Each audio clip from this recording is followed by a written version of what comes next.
Hi, everybody. I'm Bill Sanders, and this is Watch Art Sci, the art and science of watch collection. What I want to do today is have a relatively short video for buying and selling watches. If you're a beginner, more experienced guys, you probably know all of this, so you know you'll be able to tell pretty quick. All right, so let's get started. Now, the first thing that you want to do if you're buying a watch is you want to look at a lot of different watches. Not only the kind you think you want, but other ones as well. A good thing, to put it bluntly, you don't know jack about watches. You may think you do. You may have had watches growing up, or you may have had them for a long time, but I'll tell you, there's a lot to them. And what you want to do is you want to find out as much information as possible. There are a lot of pundits like myself who are saying that you should do this and you should do that. I think it's important for you to listen to all of them, but don't trust any of them. I mean it. I mean, it's like, especially if they're selling watches, because they'll tell you what they want to hear. So, but listen to get a lot of different opinions. If you get just one opinion, I also, too, I think I would avoid the screamers. These are people who make a lot of noise, but oftentimes, as they say in Texas, it's all hat and no cattle. So that's the first thing. Now, one of the things I found very helpful, and this is especially for beginners, is there's something called the gphg.org. I wrote it down there. It's in blue for you even. And that's for the Grand Prix d'Horlogerie de Genève. Now, every year they have what amounts to the Academy Awards for watches. And if you learn how to use it, you can find out what watches have won awards, what watches have been nominated for awards, and you can even find out all of the entries, all of the watches that have entered. And each one of those watches has a lot of information about it. There'll be a picture of the watch, and if you click it, then it'll open it up and take you to much more information. Spend some time with it. Really, it's worth it. If you really like this hobby, it should be a lot of fun. If you're in it to make money, I'm probably not the guy to listen to. I'm not going to tell you about investments. I've done extremely well, but not because I was investing in watches to make money, but rather I invested in watches because I like watches. I appreciate the horology, everything about a watch, the history of it, and simply because I enjoy it, not because it's sort of like, oh, if I work really hard, I'll be able to make a few bucks. I don't do that. Okay, where to buy a watch? Well, Chrono24 and eBay, those are two popular online sites. You can go there and you can, find out about, what's offered, what the prices are, and both of them are pretty good. I've bought watches from both of them. Most recently, I bought a watch from eBay, and what they did with it, they sent it to an authenticator before they released the money for it. So in other words, if you're worried about getting screwed, all right, that's one thing. Also, Chrono24 has an escrow. So they'll put your money into escrow, and if you get the watch and it's not what it was claimed to be, you can send it back and they'll give you your Chrono24 will give you their money back. Both of those things are very good things to have as a type of protection. Another thing is, and this is you want to look at a lot of watches, you want to get as much information as possible. Read a lot of online reviews. These are essentially, a lot of them are like magazine reviews, except they're online. Read more than one. Find out as much as you can about it. You want to find out about the movement, who made it, how was it made, the differences between ones that are cranked out in a factory versus ones that are handmade, those kinds of things could be important. Well, they are important for the price on it. Now, another place to go, there's a really good place called everywatch.com. It's also, I got it on there for you. And it's information about watches and prices. And so before you pay for a watch, go there and see what they're selling for. Now, if you see something much lower than what the person who you're trying to buy a watch from wants, then you got to try to find out, was there something wrong with the watch for a low price, or was it the person could simply have been, desperate for money or something? You never know. But if you don't check, you won't know. Below there, I have two examples of a Vacheron Constantin. See, what is it? Quadrille. And those two watches are pretty much the same, but look at the difference in the price. There's about a $6,000 difference. It's like you're saying, well, one maybe is better than the other and so forth. Maybe so, maybe not so also. I think it's incredibly important for you to compare, because if you don't, two things are going to happen. One, you're going to miss out on some really good deals. And second of all, you're going to pay too much for a watch that you may be stuck with. So get information. Let me recommend a book for beginners, and it's been around I think it came out in 2016. It's almost 10 years old now. It's called The Wristwatch Handbook, A Comprehensive Guide to Mechanical Wristwatches by Ryan Schmidt. He may be coming out with a new edition of that book. He's talked about it. I don't know. I haven't seen it available on Amazon yet, but that is a great starting point for really learning a lot about the basics. Another point is the whole purchasing process. And once you're ready to buy a watch, a lot of things you want to check out. First of all, the price. Now, let me tell you something that may seem self-obvious. Don't buy a watch you can't afford, or that's going to, and by that I mean it's going to put you in debt. Say, well, shall I pay the rent this month or buy the watch? Pay the rent. Always pay the rent. Should I buy food, or, should I send Junior to college or not? Send Junior to college. Watch collecting is a lot of fun, very enjoyable, but you don't want to get over your head. This may seem self-obvious, but I've seen people spend money they wish they hadn't on watches. Okay, so that's important. Don't assume that the watch you're buying, you can turn around and sell it for what you paid for it. Sometimes you can. Sometimes you can actually get more for it than you paid for it. But don't assume that. Sometimes selling a watch can take quite a while. And other times it can go, pretty quickly. If you got a friend who wants to buy your watch, sure, that'll go pretty quickly. On the other hand, I had to wait, I think, several months for an auction that I wanted to sell my watch in. And so buying a watch may be the same thing. You got to wait for it. So what you want to do is pick a watch near what you can afford, and then negotiate a price to what you can afford. You have a price in mind. Say, if I buy this watch, everything will be, and then negotiate. Somebody says they want $10,000 for a watch. You got $8,000 to spend. Bid $8,000 on it.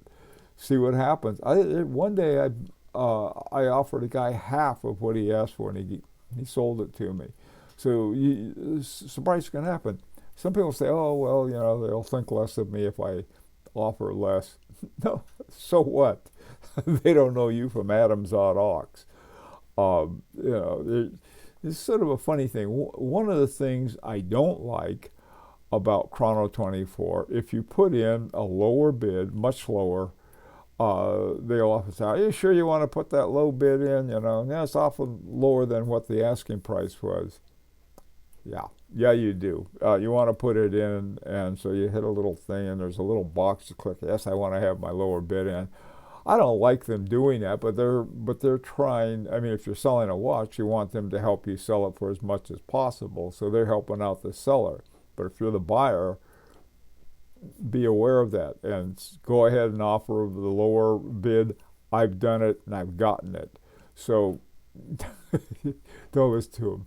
On the other hand, buying on eBay, um, they don't do that. You can bid whatever you want, and make an offer, and if you don't get it, you don't get it. I had an offer recently and bought a watch, and I offered a guy something, and no dice. Okay, that happens. He didn't come after me and start calling me names. Waited a few weeks and had a little more of an offer. Now, what happens over time when you're buying a watch, if you keep an eye on how long that watch has been for sale, the longer a watch has been for sale and not sold, the seller may be very anxious to sell it. Even a dealer, if a dealer has an inventory and he's got to increase that inventory, and the way to do that is to sell watches. Well, sometimes, something's not moving, time to sell it, time to take an offer. Now, if you make an offer, I mean, there's ridiculous. I once had a watch, what was it? It's about $7,000-8,000, and somebody offered me $1,000. Well, that was ridiculous, and so I just said no. But that didn't take it seriously. Use your head on that. Especially take a look at the that site that I mentioned on the finding the value, what watches are selling for. You'll be surprised how the variety and the range of prices for exactly the same watch. Okay, sounds so simple, and it's something that a lot of people overlook. Check the size. Now, I've got about a 7-inch wrist. This watch is 39 millimeters, and it fits fine. And I can go up to, I think, 42 millimeters. I can go down to 36 millimeters. But if anything bigger than 42 and anything smaller than 36 are out of my range. My sweet spot is like between about 39 and 41 millimeters. Those are the ones I like the best. This one's 39, so it's like right in there. On the other hand, some of my favorite watches are a little bigger or a little smaller than that. Find out. Okay, so check the size. Don't forget to do that. Sometimes you'll see a really good deal with a size that's too big or too small, and it's because a lot of people just don't want one that big or that small. There's another one too. Certain parts of the world, people prefer smaller or larger watches. If you find somebody from a part of the world that's selling a larger size watch, they may be more, if they like smaller watches and they're selling the larger ones they may be willing to negotiate a little more. Look for every possible way that you can get the best price. It's your money. You work hard for your money. Nobody's giving it to you.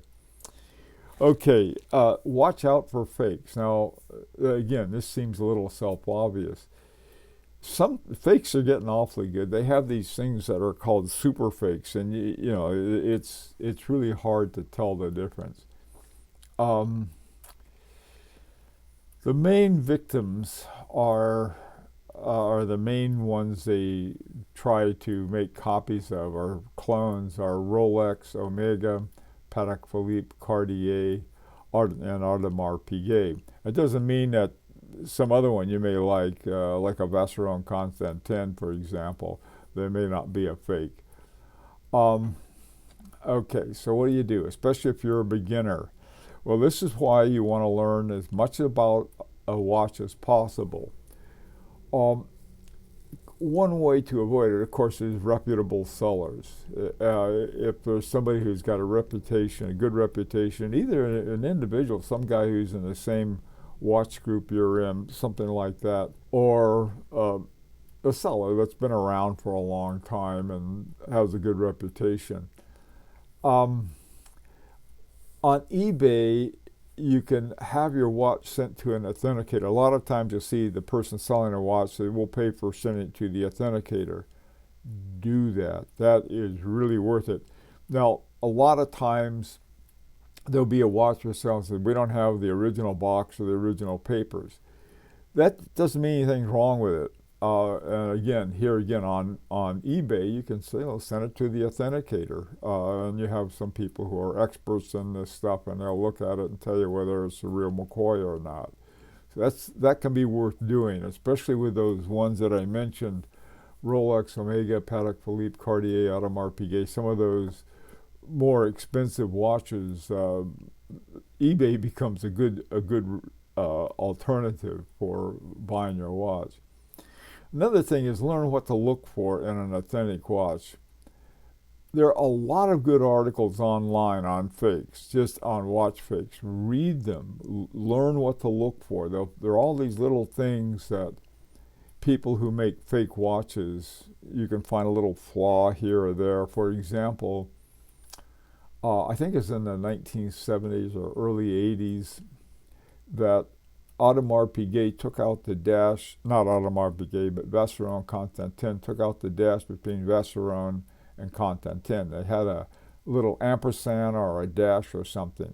And so if you get something from, let's say, 2020, and it has Vacheron and Constantin, you know it's a fake. See, those things are, sort of make it like a detective game for yourselves.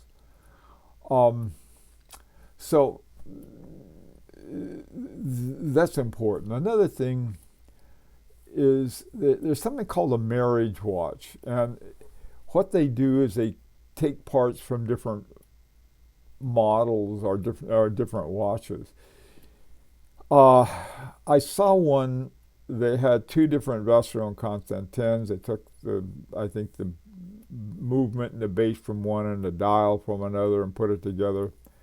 Those things aren't worth a plug nickel. I would stay away from them. Don't get them. A lot of times they'll even advertise as marriage watches, and you might see that it's one of the Holy Trinity or one of those really good watches at a great price.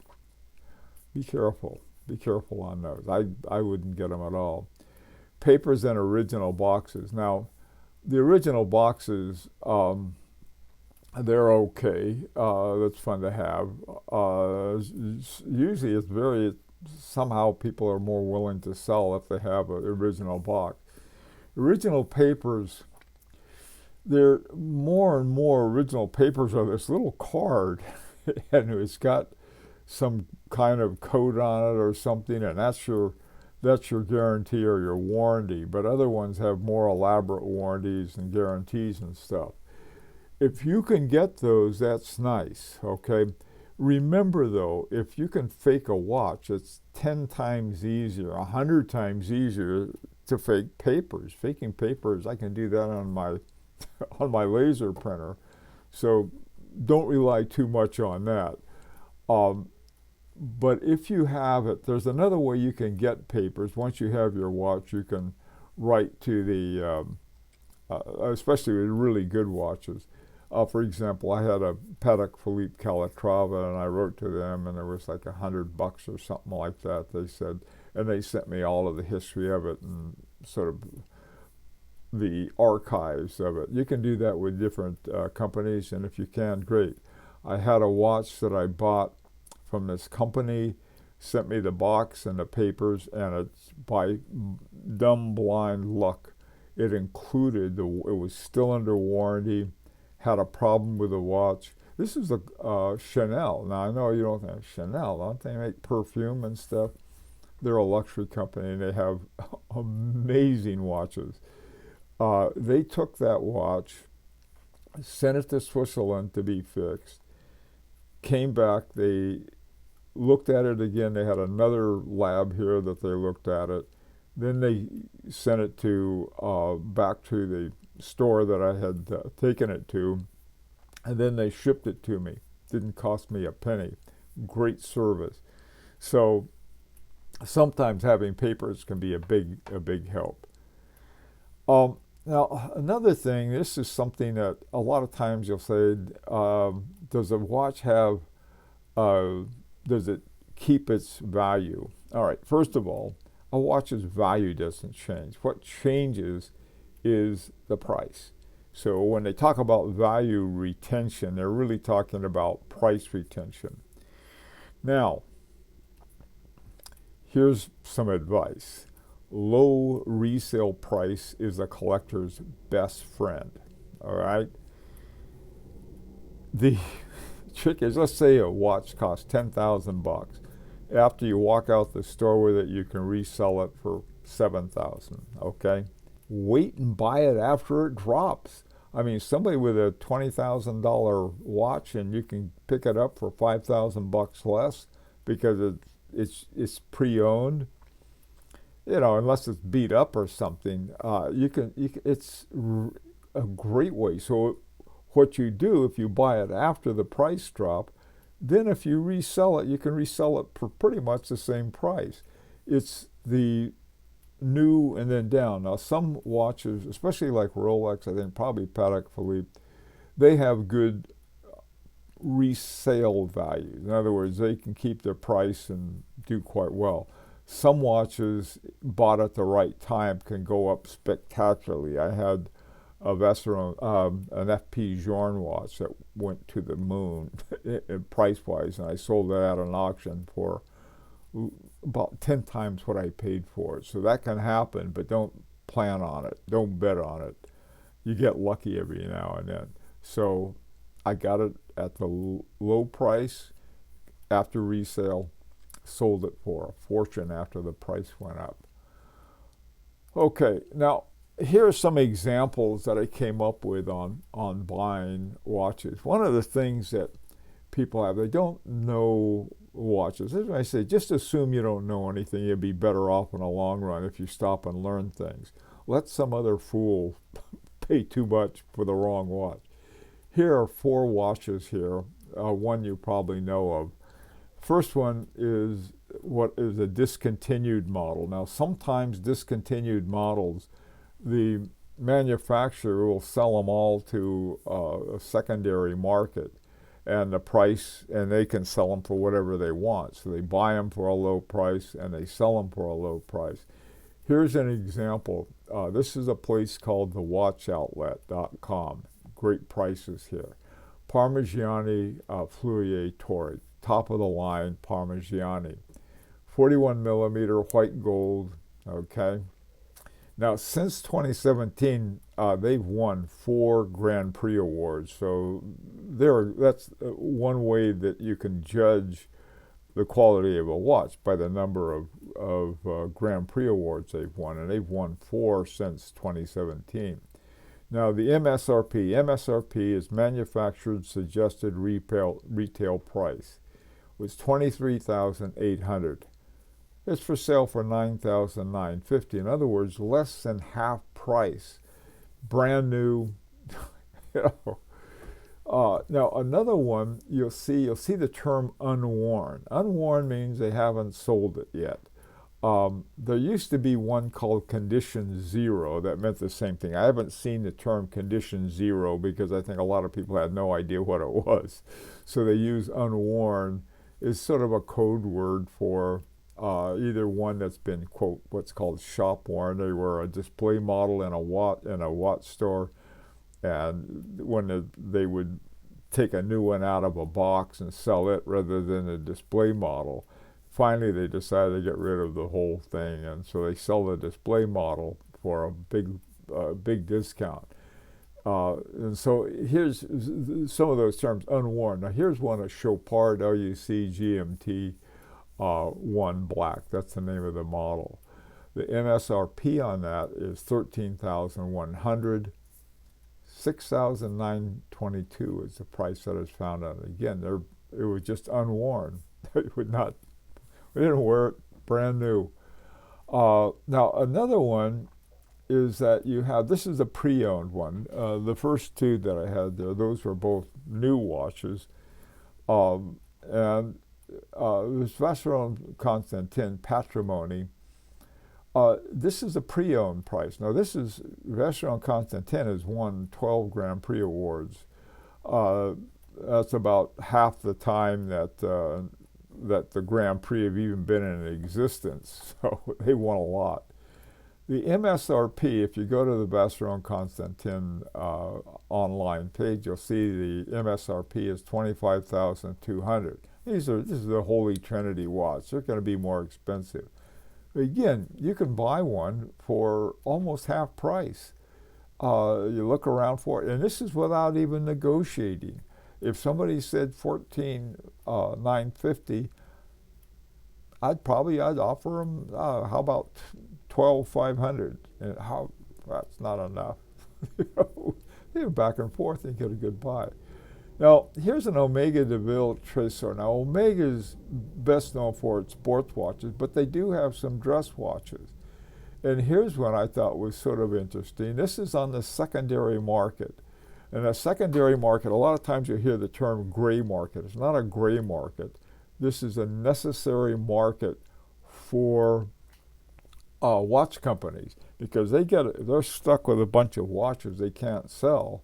They got to do something with them. They can't eat them, and so they go to the secondary market that a lot of time people call the gray market. Well, secondary market, this is where you can find brand new watches for great prices.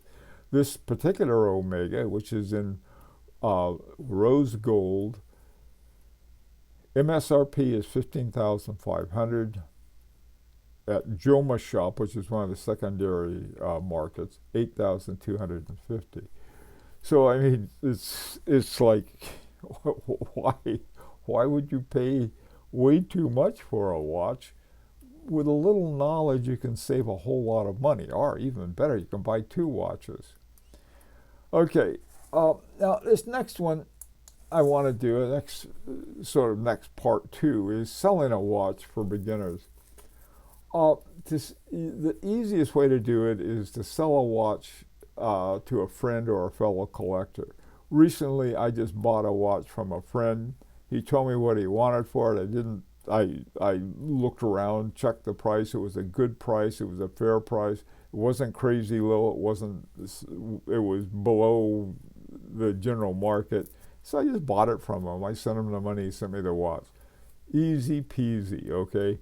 Now, of course, you don't want to sell it to a friend, and a friend, says, I'll pay you later. Forget that. You get paid up front by a friend, a fellow collector, or anybody. Okay.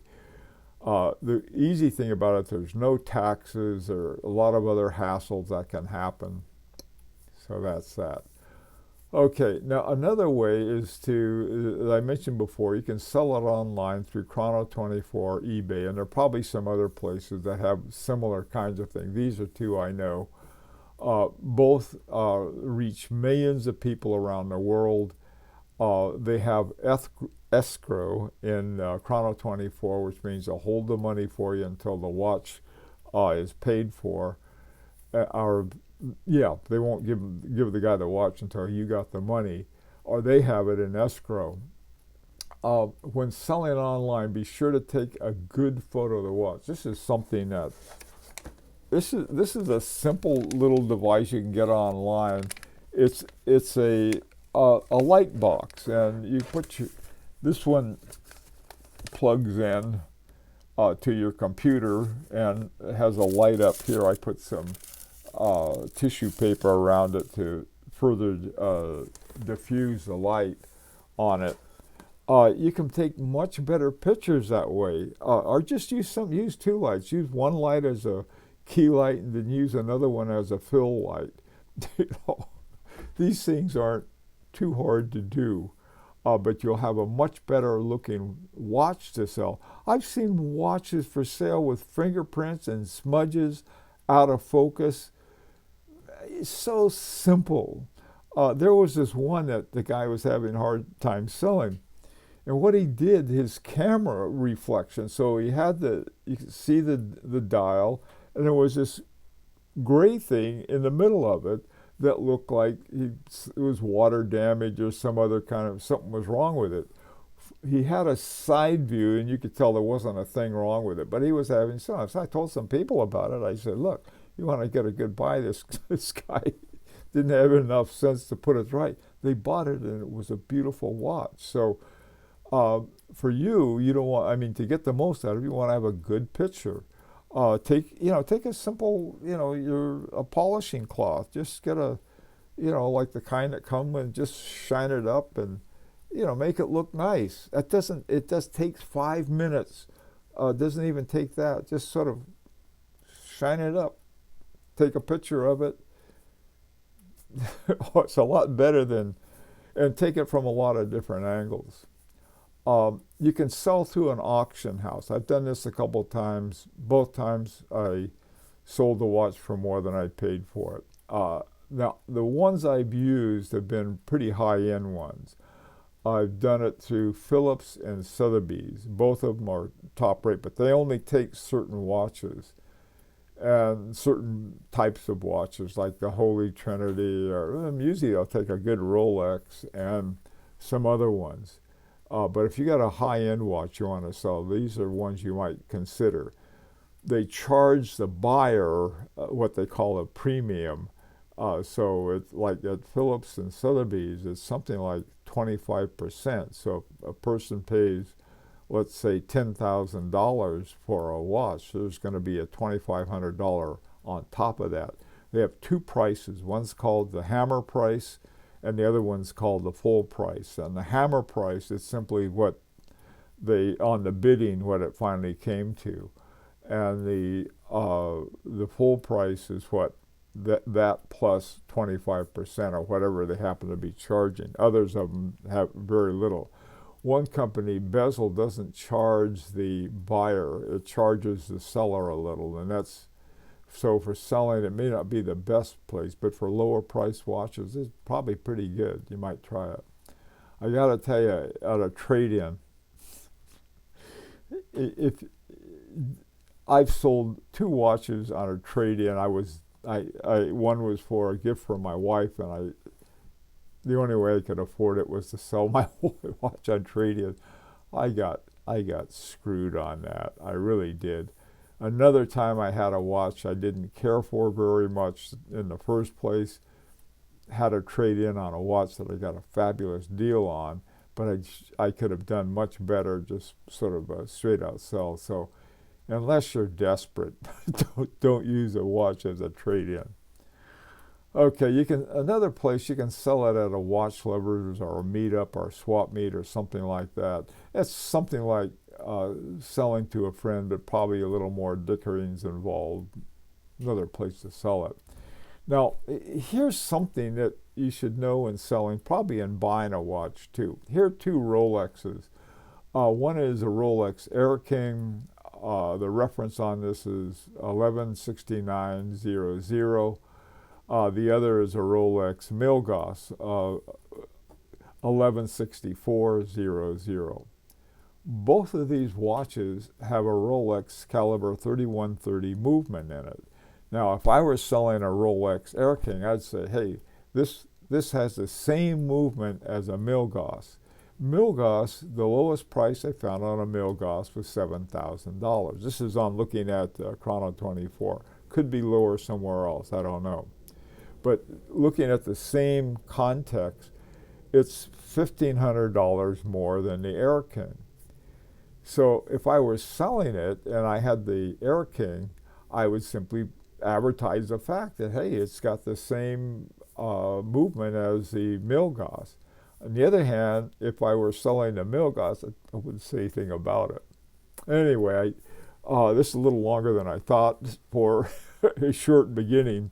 Anyway, I'd like your opinion on it, any ideas, any comments, and this is an opportunity to subscribe if you like. Until next time, this is Bill Sanders for Watch Art Sci, the art and science of watch collection.